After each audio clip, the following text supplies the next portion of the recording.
Hi everyone, welcome to the HoopsLinks podcast. I am your host, Daniel Carlin. This is what we're going to call episode 0.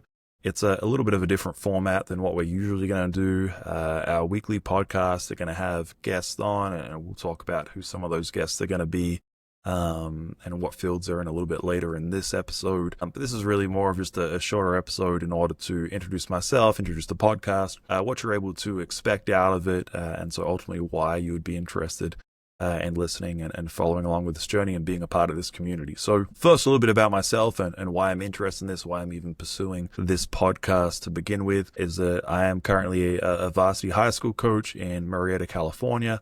And so a part of my job is to help players reach and achieve their goals and get to the next level. I've had plenty of great conversations with different coaches over the last couple of years and other different trainers, both skill and strength, sports psychologists, nutritionists, things where I'm trying to educate myself in order to get information that I can pass on to my players and my parents, really anyone that has kind of stakes in helping individuals that play for me reach their goals. But it's one of those things where a lot of these conversations I'm just having on phone calls or through messaging and DMs, but I think that there's a lot of people that have interest in these topics and trying to understand, how can I develop the best basketball player possible, whether that is you yourself or a youth high school player that has aspirations to get into college, or you're a parent that is looking to support your child to get to the next level. But effectively, this is the podcast for you, and we're going to try to do our best to get as much information as possible that you can use to help your journey be a little bit easier. And so a little bit more about me. Prior to being a coach, I'm Australian native, and although the accent isn't quite as strong as it used to be after being stateside for a while, like most kids, I grew up with aspirations of wanting to play college basketball, and I was very fortunate to have a great youth career. I was able to win a Division I national championship with Trinity College of South Australia. I was able to be the captain of the under-17 Australia team that competed in the FIBA World Championships in Hamburg, Germany, and so had a lot of great experiences. Was highly recruited throughout my high school career. But with that recruitment, being an international student, I had my own kind of challenges to try to navigate through that. And ultimately for me, what ended up happening is courses that were fine for Australian universities didn't quite transfer through the NCAA clearinghouse. And so wanting to keep my dream alive and get over to the States and play, I decided that I would go and follow the junior college route. And so I played at Casper College my freshman year up in Wyoming, and I have very fond memories of my time, my coaches and my teammates there. After that, wanting to get into a 4-year school and make sure that I could secure a degree, I transferred to an NIA school, Westmont College in Santa Barbara, California. Played for a fantastic coach there, Coach John Moore, who's actually going to be the first official guest of this podcast. I was able to be an All-American my senior year, able to play in a national championship game my senior year, and so had a lot of success there. And then after college, my girlfriend, fiance then, became my wife after college. She was also a professional basketball player, and we moved back down to Adelaide, Australia, where I'm from, and played professionally for 3 seasons at the leagues that are known as the NBL and now the NBL 1. And so was fortunate to live out my dreams there. Was able to play not only all over Australia, but do tours in China. Previous to that, through my youth career with different Australia teams, I spent time in Germany, in Italy, in Serbia. Was lucky to see basketball really all across the world, in Australia and Asia and Europe and obviously the States. And so that's a part of my background, kind of a global approach to basketball, understanding how basketball is played all across the world. And then when we returned to the States in 2018, I was fortunate enough to find Vista Merida High School, where I'm now the head varsity coach.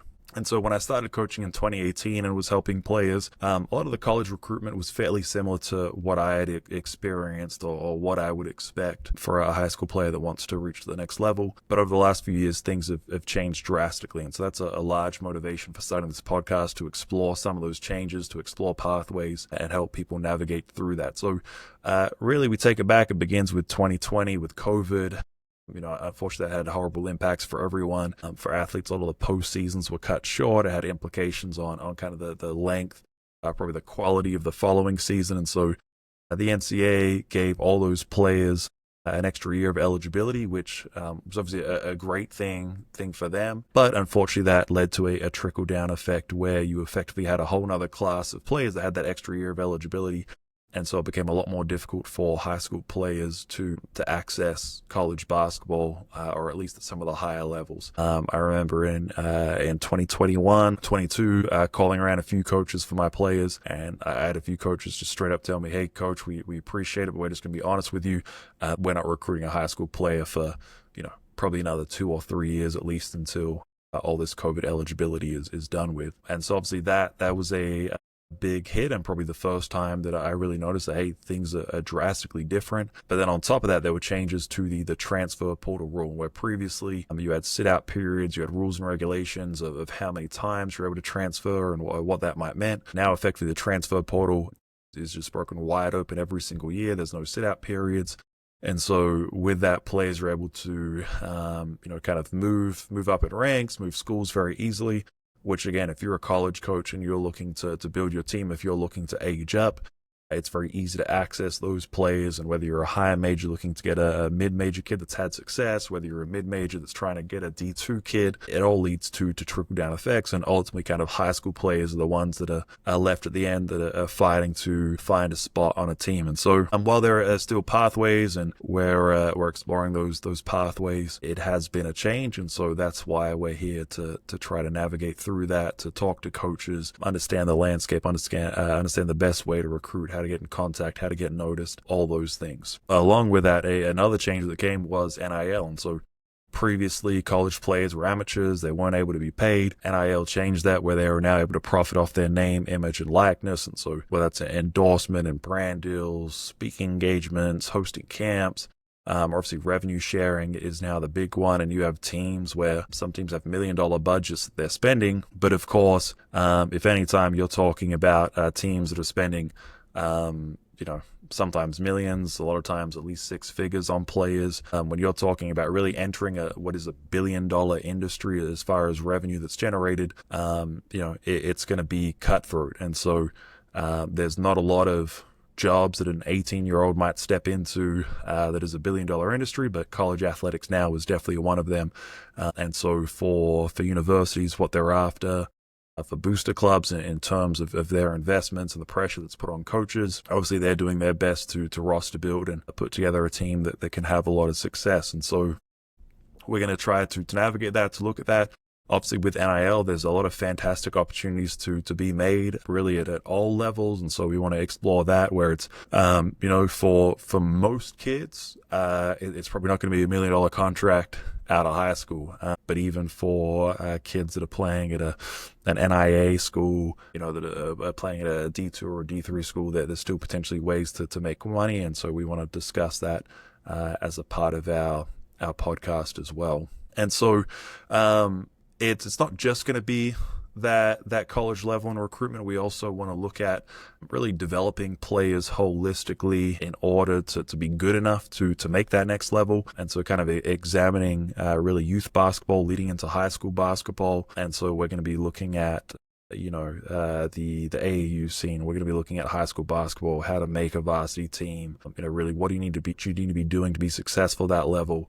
Talk to skill trainers, talk to strength and conditioning trainers, talk to sports psychologists, mindset coaches, nutritionists. Really, what is the best way to be able to build up a player that you're going to be good enough to ultimately reach your dreams and aspirations. So that's the goal of what we're trying to do here. I'm really excited about where we're headed. We've already got 3 podcast episodes that are recorded with more in the pipeline. We'll be able to start pumping out those weekly with this upcoming week. Our first 3 episodes, we've got my head coach from Westmont, who is now an assistant at the University of San Diego, John Moore. And so I'm very excited about that and talk to him about going from kind of a successful smaller school now to a bigger school, talk about how they recruit, what are the differences between the two, talk about the impact of NIL and kind of team culture and philosophy. Next episode we've got in line is Ryan Vazuki, who's a pro trainer that develops youth kids all the way up to working with collegiate and professional players. And so in that episode, we talk about holistically what is the best way to build up a player, what are some of the fundamentals and skills that are needed for someone that's playing middle school basketball to make a varsity high school team, and then from high school to be able to separate themselves and make a college team. And I talked to him a little bit about his training philosophy as well. And then our third episode that we just finished recording this last week is with Coach Dan Russell, who was one of my coaches at Casper College and was a junior college coach. I went from being assistant to a head coach, went over to Montana State, won a couple of Big Sky conferences, and is now the associate head coach at Weber State. And so again, talk to him about a little bit of his coaching philosophy, how he recruits, how they team build, what they're looking for, and what's important to him. And we're going to continue to bring in different coaches of all different levels. Although the first three, we're looking kind of predominantly male coaches. We're going to look at female coaches as well. And so this can be both a podcast for, whether you got a son, whether you got a daughter, whether you're a boy or a girl, that we'll look at both sides of that and how to develop and ultimately how to get there. And so I'm really excited for this journey, and hopefully there's going to be a lot of benefit to you guys at home that are listening. So we're going to be putting things out on our social media. We're going to be on Instagram. We're going to be on TikTok. We're going to be posting the podcast on YouTube, on Spotify, on Apple. And so really the best thing to do is, if you're interested, to figure out which is the best medium you want to listen into, throw us a follow on any of our social medias, throw us a subscription on any of those podcast services, tune in, comment. Part of this is we want to build a community, and I want to get your feedback on what are some of the big questions that you want to know as well, that hopefully I can weave in, that I can try to uncover and illuminate for people as well. So I'm really excited about this journey and where this podcast is going to go. Hopefully it kind of reaches the goals where not only am I going to get a lot more information and be able to help those directly in my circle, but this podcast can reach a large audience and ultimately help a lot of kids understand the kind of web that is youth basketball and collegiate development, and help them to reach their goals and dreams. So again, my name's Daniel Carlin. This is the HoopsLink podcast, and we appreciate you tuning in, your support, and we will see you in episode 1 very soon.